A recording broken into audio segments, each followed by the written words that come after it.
And if you listen to the show regularly, you'll know both of these guys. So a friend of mine, Carmine Sabia, who is a very popular conservative pundit, we were speaking the other day, and he said, boy, I'd really like to debate that Joe Walsh. Carmine is a staunch Donald Trump supporter. And then on the other side of things is somebody that's been doing my show for years, who I also have a ton of respect for. He used to be a Donald Trump supporter, and now he is obviously against Donald Trump and will be voting for Kamala Harris, also part of the Republicans for Harris. Of course, we're talking about former presidential candidate, former Congressman Joe Walsh. Gentlemen, I appreciate you both joining us. Joe, thank you for agreeing to do this. Thank you so much for being here, guys. Happy to be here.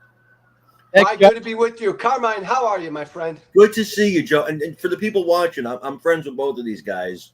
It's all good, but we're going to fight today. All right. Well, we'll verbally fight. Let's get it on. Let me start with you, Carmine. What do you make of Donald Trump's comments yesterday where he gives this award to a large donor, and then he makes these comments, and in the comments saying that this could be just as good, if not better, than the awards we give these members of our military because they're either dead or wounded? How do you defend that statement? Sure. So taken on its face, it's an indefensible statement, right? Taken on its face. But I believe, and a lot of veterans I have spoken to believe, that what he was trying to say was that nobody wants that award. You don't want to be dead. You don't want to be riddled with bullets to get that award. It's much better to get an award if you're not dead or riddled with bullets. So I think what he was trying to say is it's not an award you want to get. Not that this award is particularly better or less than the other award. And I disagree with him on the prestige of the award. Right. I think Joe, what do you say to that?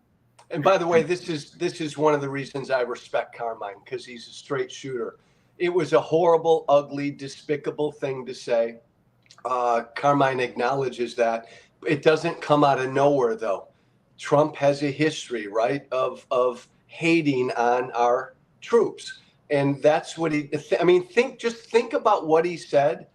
A woman who gave a crap load of money to him and Republican candidates is like more honorable than those men in uniform who made the ultimate sacrifice or risked making the ultimate sacrifice on the battlefield. It's just further evidence that this guy hates our troops. And if the best you can say is he just kind of really didn't understand what he was saying, he's not fit to be commander in chief. I disagree that he doesn't respect the troops, that he doesn't admire the troops. I think he does. I think, I've never heard him out of his mouth say anything disrespectful to the troops. John McCain aside, and my issues with that are well documented. I'm a John McCain fan all the way. Love Meghan, good family. But that being said, I don't take General Milley's word for it. You know that. I don't. I think General Milley has his own personal grudges with Trump. I don't think Trump understands military service. It's not really a tradition in his family. And I think he sometimes just speaks off the cuff. And like I told you the other day, not defending it, Trump likes to aggrandize. Okay, so he gave this medal, and this medal is great because I gave it, kind of thing, right? And so I think that he could come off maybe, if you hear him out of context, it comes off as something it's not. But like I said, I believe that he does care about the troops. I believe he loves this country. I don't see any other reason to go through all this stuff that he's had to go through. Joe, let me go to Joe now. Just like he clearly doesn't understand what the Congressional Medal of Honor is. He doesn't. You can't even halfway think that Presidential Medal of Freedom is even close. I mean, Tiger Woods got the damn Presidential Medal of Freedom. Yeah, no, it's Donald not Trump clearly does not understand what the highest medal that we give our military men and women is. He doesn't understand it, or he doesn't give a damn about it. Period. I think he doesn't understand it. I'll be honest about that. I think he doesn't understand it, but I don't think that's a prerequisite for leading the free world. Here's my issues. Good, and I appreciate that about Carmine. Thank you. Thank you. But here's my issues, Joe. May I ask a question, and then he can ask a question of me? Sure, okay. Sure. So, Joe, my question is this, and I like to troll your Twitter page. You don't respond and fight with me anymore, which I liked when you did that. But I like to troll your Twitter page and get a response from you when I can. Here's my question, though, man. I understand you don't like Donald Trump. I get that. I get he gets under your skin. You are a supporter. You didn't like. I liked what I saw. Now, I was the opposite. I was not a supporter and became a supporter. So I'm the opposite. In 2015, I wanted anybody else but him, right? And then I saw him govern, and I'm like, hey, this is good. I got more money in my pocket. Things are looking good. Making a nice living. Things are great, right? My question to you, Joe, you and I believe, share the same values on economics, military, foreign affairs. Can you point to one policy of Kamala Harris that you're like, that's the one, I support that? Because I saw your comments on basically this communist economic policy she's rolling out. And I mean, is in other words, I guess what I'm trying to say is this guy being a guy you hate more important than this woman implementing every single policy you possibly could hate? Yeah, Carmine, I appreciate the question, my friend. And I get this question from hundreds of my former supporters every day. And the simple answer is it's not about hating Trump. Like I believe, Carmine, and you disagree with me, I get it. I believe he is an existential threat to our democracy, period. I believe that. It's not about my hate for him. I think he's really bad for the country. And so because I feel that way, again, this year, I'm going to have to vote for a presidential candidate with whom I disagree with on the vast majority of policy, just like I did with Biden in 2020. No doubt. Fair enough. And again, yeah, I would disagree. I mean, if I believe this woman really wants to usher in communism. I mean, her policies scream communism, and communism's always presented with a pretty bow, right? Let's get those rich guys because, 80% of people are poor. Let's get those rich guys. And everybody's like, yeah, let's get those rich guys. And then the bread lines start, right? So then my other question to you is, you have built an audience, right? And I know you didn't care. You didn't care when you put your career on the line to go against Trump. And I remember those days. You didn't have an audience. You didn't have a bunch of anti-Trump followers, right? So you were like, your audience actually fell because you went against Trump. And so what I'm saying is, what do you do now? Let's say Trump's eventually going to be gone, right? And your whole audience is built now of people that hate Trump and really hate Republicans. What happens when Trump's gone? Carmine, I don't care. Maybe this is why I'm a lousy marketer. I mean it. I don't care. I say what I believe. I try to say what I believe every day. I did that on the radio. I did that as a member of Congress. I did that as a candidate. I do that when I go on TV. I do that on Twitter. I just try to say what I believe is right and wrong. I don't give a damn what career move I'm making. I don't give a damn where I am in a year or two or three. I don't think that way. That's and I know, Carmine, I know there are guys on all sides who think, if I take this stance, I'm going to start saying this because it's going to help my career or whatever. I don't think that way. I love this country. I think he's a threat to the country. So I'm going to do all I can to stop him, even if it makes me poor and penniless. Yeah, Joe, I want to ask Joe quickly about this. Joe, as we know, and I think even Carmine would probably agree, Joe, how important this is. The fact that if Donald Trump loses in November, under no circumstance will he admit that he lost. He will never admit that he lost the 2020 election. You talk about this all the time, the threat to democracy. Can you explain to Carmine why this is so important to people like you and myself? I'm asked every day, Joe, what do you mean by a threat to democracy? And this is always the first example I give. Like elections are like the heartbeat of our democracy. Every 2 years, we all make a deal. And every candidate makes a deal. We're going to give our best and we're going to try our hardest to win. But every 2 years, the people speak and we all respect what the people say. We accept the results. We peacefully transfer power. Right. Donald Trump won't do that. He didn't do it in 20. He did a lot worse. He tried to overthrow the result. And there's no way on God's green earth he will ever accept the election result this year. Man, that's scary stuff. And that is a direct attack on our democratic process. That alone is why I would never vote for him. If you're not American enough to concede and accept the results, you can't be in office. You shouldn't be. Carmine, why doesn't that bother you as much as it bothers Joe and myself? I think he'll accept the results, but they could win. But No, if he loses, Carmine. If he loses, look, I'm not going to sit here and BS. No, I don't think he'll accept the results if he loses. No.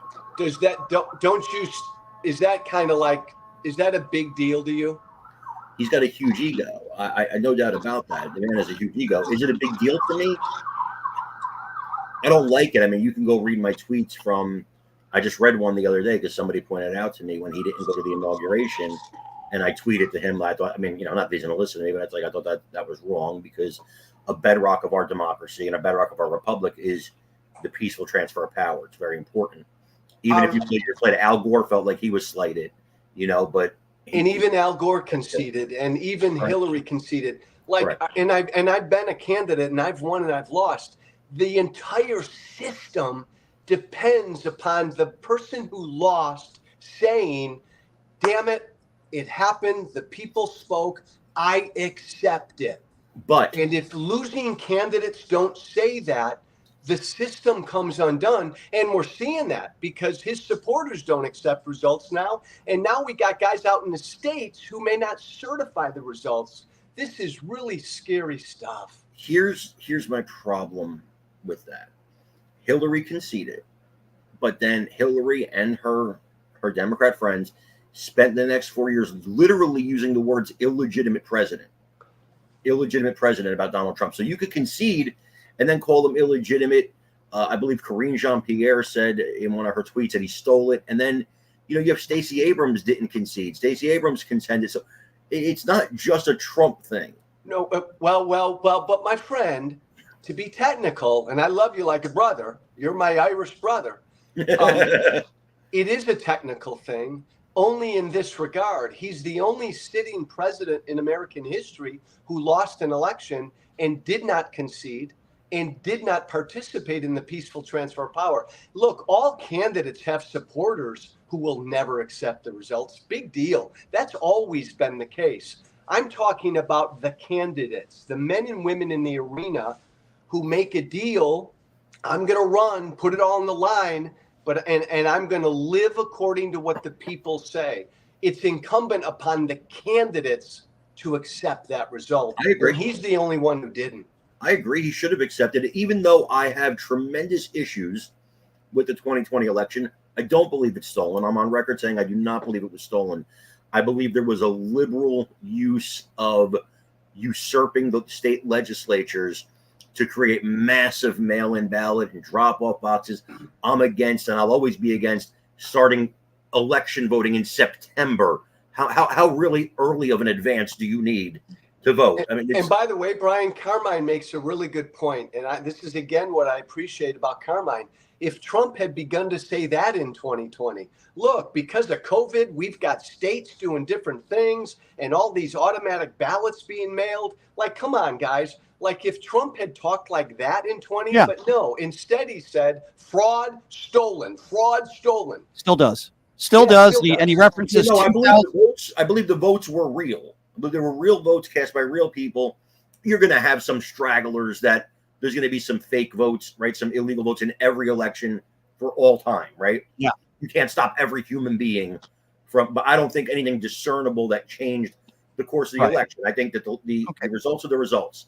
I just don't like how they got to the results. Yeah. Joe, let me ask this to Joe, and then Carmine, I want to get your thoughts on this. Joe, does it concern you? I imagine it does. Does it concern me if Donald Trump does win? The kinds of people he's going to have around him, the Sebastian Gorkas, the Stephen Millers, and if Kamala wins, I believe she's going to have some very competent, educated, and normal human beings working with her. I just feel like a Trump administration would be even 10 times more crazy than what we saw in 2016. Yeah, I think he's going to have a real hard time having good people with him if Trump wins again. And look, I'm not an establishment guy. Kamala Harris will have good, competent people, but there'll be left of center people who I disagree with. but they'll be kind of within the 40-yard lines. I'm not a big fan of the establishment. This is the whole thing with Trump. Like, I think our system needed disruption. I think Carmine and I probably agree to that. It's just he's horrible and he's evil. And to your point, Brian, he's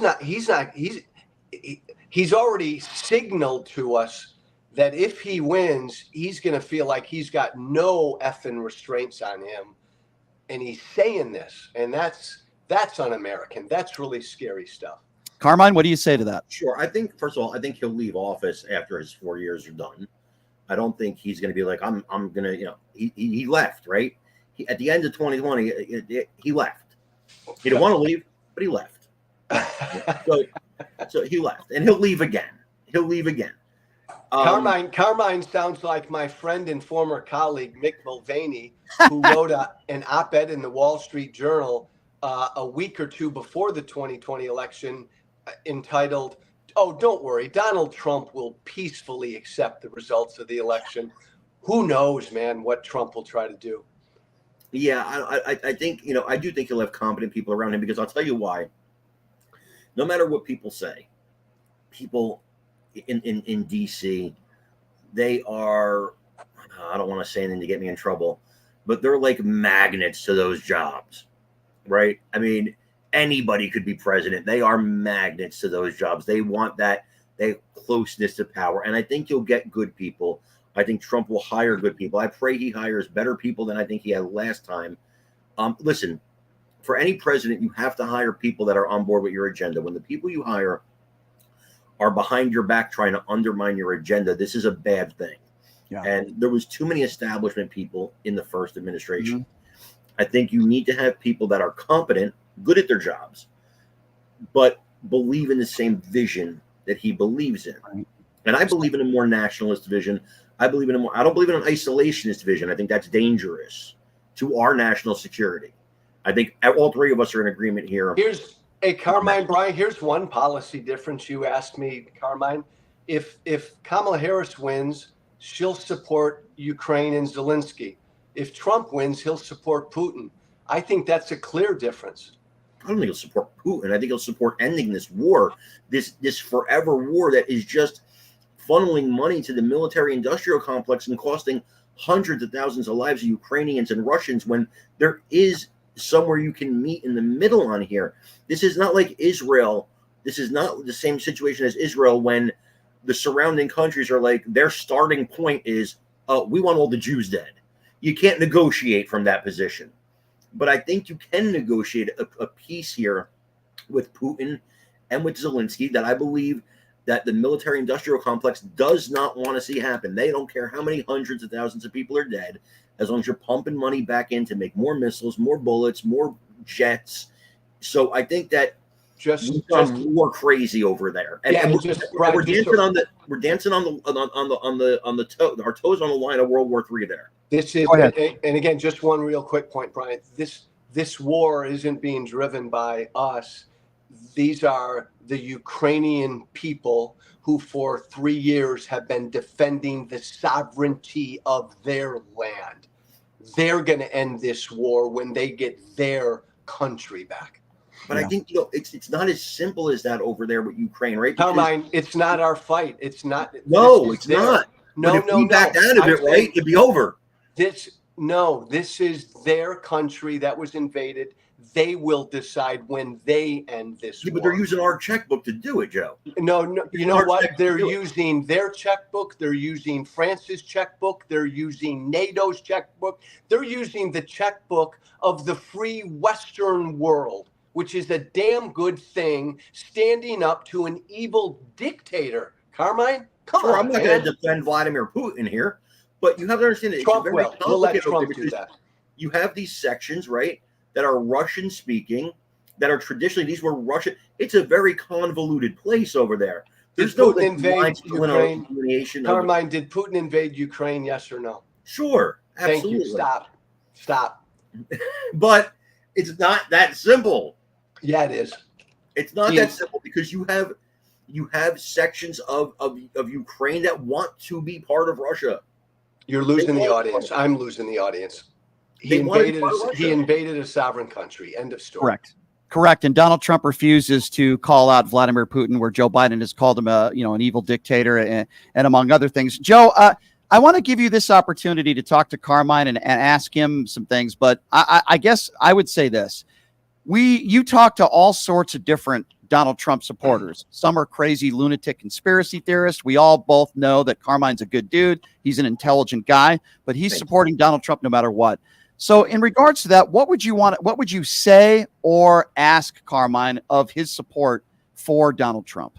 No, and Carmine and I have talked about this a little bit, and everybody listening to us needs to understand Carmine's a rock solid conservative. I've never and never will question his principles. You can be a rock solid conservative and still support Trump. You can be a rock solid conservative and oppose him. I guess that's the point I'd make to both he and I. I disagree with Carmine's support of Trump, but I don't call into question his motives. He's a conservative. He's made a different decision than I have. What I hear from my former supporters all the time, that if you did what I did as a conservative opposing Trump, somehow you sold out and you abandoned your principles.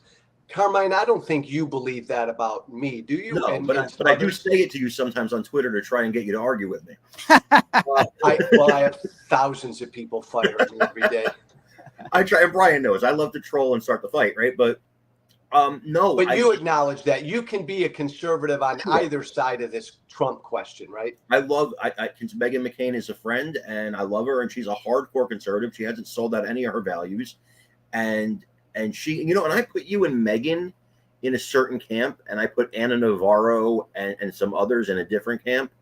Whereas I don't have Joe Walsh and Meghan McCain coming out going, "Yay, abortion in the 9th month," and let's get behind all these liberal policies. You get Anna Navarro, and she goes on The View, and I'm a Republican. Now here's all the Democrat positions I support. She doesn't but Carmine, to be fair, she doesn't celebrate abortion. She celebrates the woman's right to choose, which to me are different things. Let's take abortion out of it even for a second. She and others like her, Bill Kristol, suddenly they have very liberal positions. They support very Democrat liberal ideas. And to me, that's grifting. Well, whereas you have Joe and Meghan, who are still conservatives, and like me, I piss off, I don't know if I could say that here, but I anger Trump supporters sometimes when I'm like, yo, he should have done that. Like, I just heard the metal comment, literally, because I've been working all day. I just heard it 5 minutes before I came on the show. And I said to my friends, I'm sitting there, we're working, and I said, it's indefensible. And every one of them were like, that's indefensible. We agreed with it, right? It's indefensible. It's like I'm Republicans for Harris. I'm part of a group called Republicans for Harris. You look at what Kamala Harris proposed today, these price controls for groceries. A stupid, terrible policy. Many Republicans for Harris might applaud that policy. Many will try to ignore that she put forward this policy.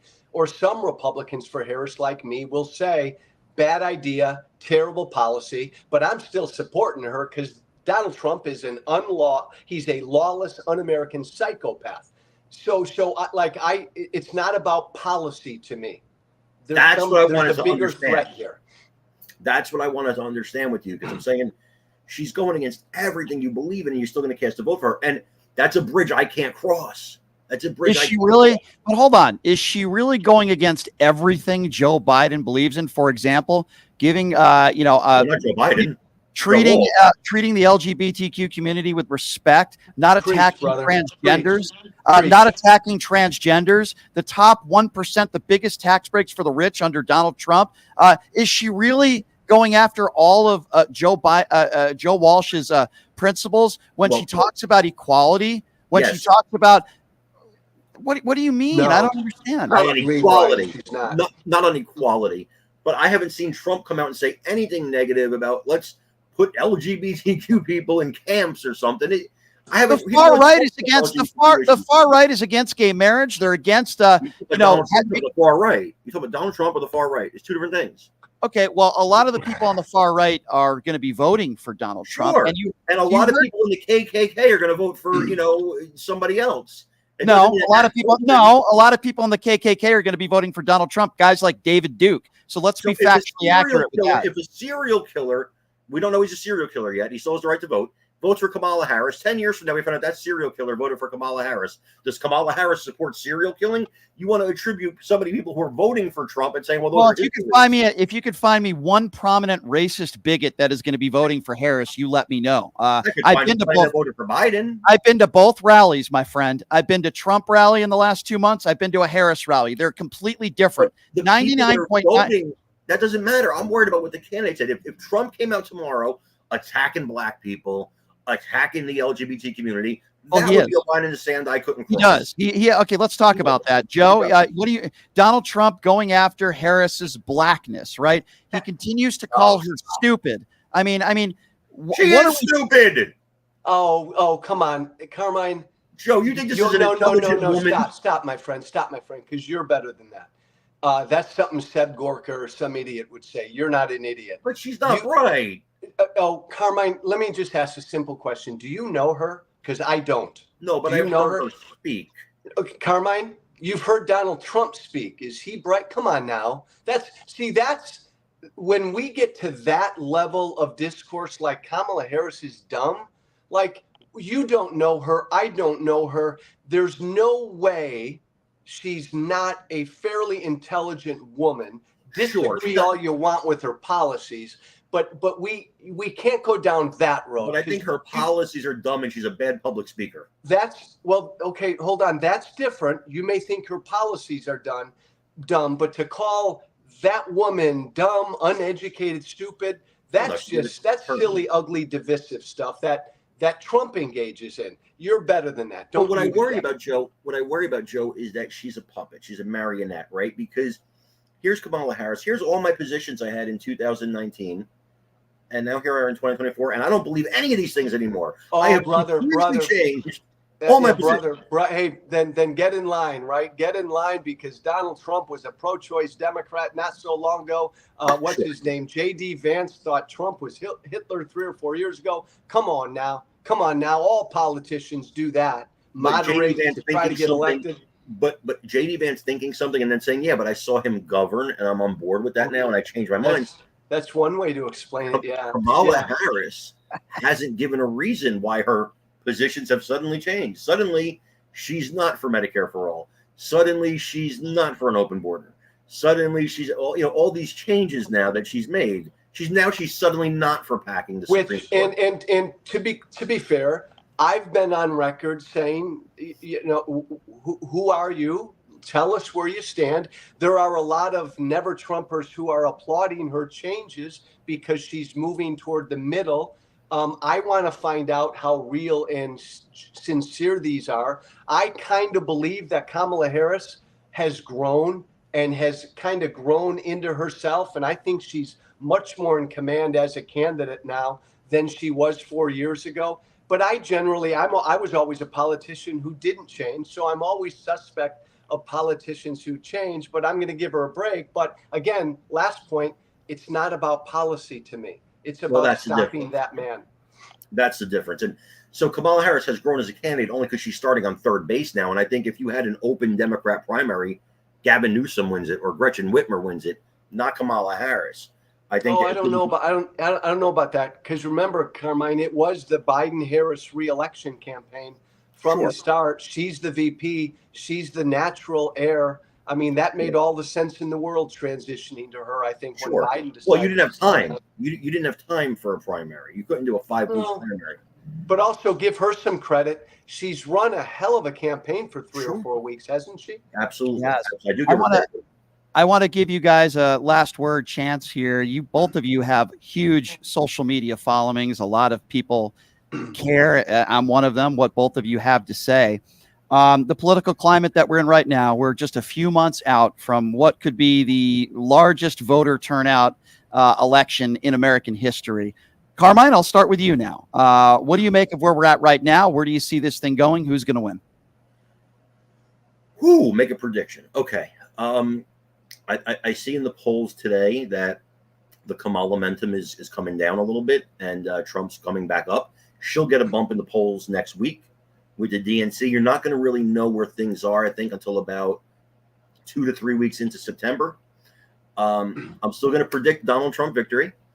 I believe that, and I would disagree with my friend Joe, where I think that Kamala Harris's policies are a much bigger threat to the Republic than whatever Trump is, right? And I think the only thing I would say that I think all three of us could probably agree on here is I have deep concerns about November, and whoever wins, the civil unrest that could happen in this country, one way or the other.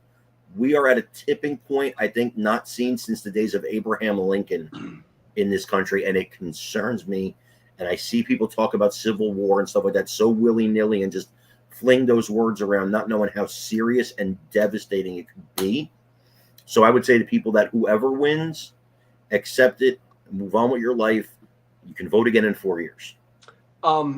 I think it's going to be really close. I don't know who's going to win. I think it's going to be super, super close. Very. I know this, no matter who wins, after this election, the country's going to be 100 times more divided, exhausted. And like Carmine, I worry about where this thing is heading. And I would just close, Brian, with this. One of these two candidates, Kamala Harris, if she loses, she will concede. She will accept the will of the people. She'll congratulate Donald Trump, and she will participate in the peaceful transfer of power. The other candidate won't do any of that. That's very telling. That's the threat. Very, very telling. Well, I respect both of you very, very much, and this has been a great conversation, and hopefully maybe we can do it again sometime. Hey, Good. Brian, compliments to you for having this kind of show, brother. Yeah, man. I appreciate that. Compliments to both of you, and Joe, you agreeing to do this, and I'd love to do it again down the road. Hey, Carmine? Absolutely. Yep. Yes, Joe. Shut up, you big jerk. I almost gave you the finger. Thanks, I think guys. you can do that. Thanks, Joe. Thanks, Carmine. Love you guys. Have a great week. Take care. Appreciate both of you guys really much. Two really good people who disagree on a number of different issues, but at the same time,